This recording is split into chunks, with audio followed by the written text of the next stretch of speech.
Welcome to the Banker Lamp. Please enjoy the video.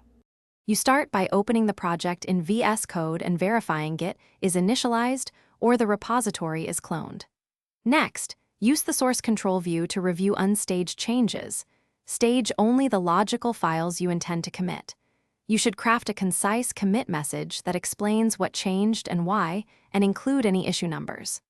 Once staged, press the checkmark or run git commit to record the snapshot. Make sure your message follows team conventions before continuing. Once you have the basics down, address the complex middle steps. Split large changes into multiple commits by staging hunks or individual lines in the diff view so each commit has a single purpose. If you need to adjust previous commits, use git commit amend or an interactive rebase to squash or reorder commits. Vscode integrates with these workflows. When conflicts appear, resolve them in the editor, mark files as resolved and stage them. Then commit the resolved state with a clear explanatory message. You finish by pushing your commits to the remote.